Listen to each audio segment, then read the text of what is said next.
Hey everyone, it's Steve Saccio with Build This Brick, and welcome back for part 2 of the Disney Cinderella castle. As you saw in the first video, we got a lot done for the base and the superstructure, and now we'll be finishing off the top half as well as adding in a whole lot of those extra character details. I'm really excited to finish this off. We ended on bag 9 last time, and there's a total of like 14 chapters in this, and so I actually have 14 bags left, which is a pretty good ironic number to be working with. But I think it's going to be a lot of fun, and let's go ahead and get started. We'll finish this off.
And here's the finished product for the Disney Cinderella's castle. It roughly took about 30 to 45 minutes per bag set, or chapter as I like to call them. So I would kind of expect to build on this for about 9 to 11 hours, just depending on how much time you can dedicate to it and how quickly you can move through the bags. The first couple went fairly quickly, and then the more detailed second half of the castle actually took a little while longer. The pieces placement were a little bit more concise. Pretty quick build for the amount of pieces that were involved with it. Over 4,000 pieces, that's a really big project to take on. It's definitely meant to be shown from the front or the back side. When you turn it sideways, it actually gets pretty skinny, and it kind of shows some of the faults with the build itself. There are some interesting little areas, such as the side walls, that are pretty much held in place by just like 2 pegs, and so they tend to float a little bit.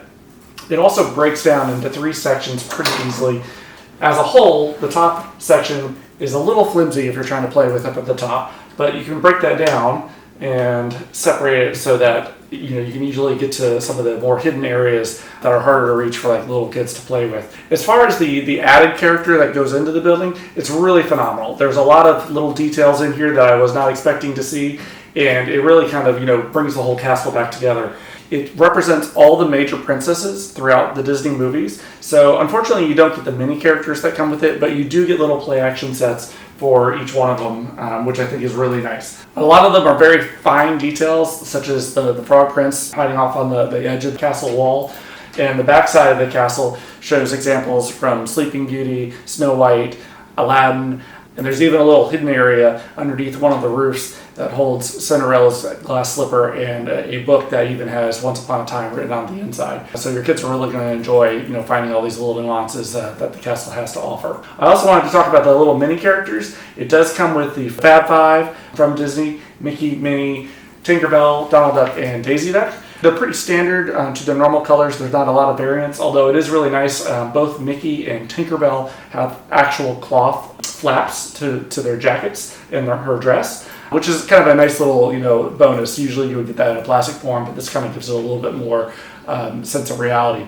There's also 2 kind of like little mini hidden characters on the back that comes with this. You get 2 knights that they're actually designed to be statues. So they're all gray, they don't have a face, but you do technically get a total of 7 characters, which is kind of nice if you're looking to kind of flesh out your minifigure mold. I will say the pieces were a little on the funny side. For one, there was an extra bag of 1 peg parts, and I didn't understand what they were for until I actually got on the internet and looked it up. It seems that with some of the pieces that are coming out with Lego, they actually had a misprint in the color. So what I thought was just a brick variance for the castle look turned out to be a misprint. So they included this extra bag of 1-piece peg parts that you can actually integrate into the castle, so it's seamless. But it's also kind of a nice little treat because you have a very rare piece that might even be worth a collectible down the road. So you can choose whether you want to actually open up that bag and integrate it into the piece. But it is a nice little thing to be offered by Lego.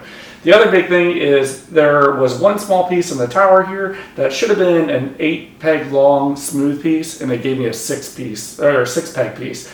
And unfortunately, it doesn't cover everything up. And there were only 4 of those pieces that were included in the whole set, and I was shorted by 1.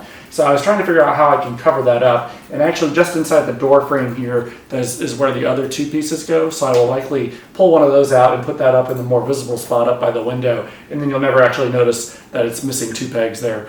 Lego has a tendency of being very good about sending new parts, but it's such a minor little thing that I hate to go to the trouble for one small piece to complete the look when it's probably not even going to be noticed. But you can choose to do that if it so happens that you did not get that piece in the all. One funny thing about the book itself, I got about 3/4 of the way through it, and then the glue kind of started to fail. Unfortunately, I've got several loose pages, and my daughter actually got into it and relieved it of a couple more. So I still have them all, and it'll still make for a good build in the future. However, just be aware with a book this size, I think it's almost 1,000 pages. There's a good chance that the binding could go on it, so it might be a little bit hard to keep that intact for long term, or if you're concerned about collectability's sake. Lego also does have a website where you can go on and put in the number of actually get the instructions there too. So if this does fall apart, just know that there is another option so you don't lose your way on how to build it in the future.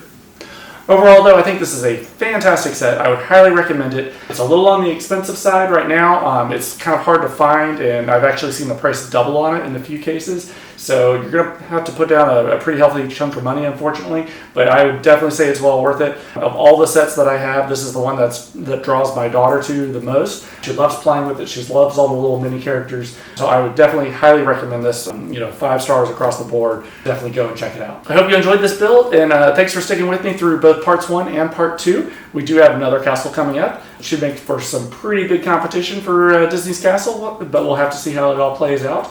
But if you like that, stick around for more. You'll see them soon. And don't forget to subscribe, like, and share.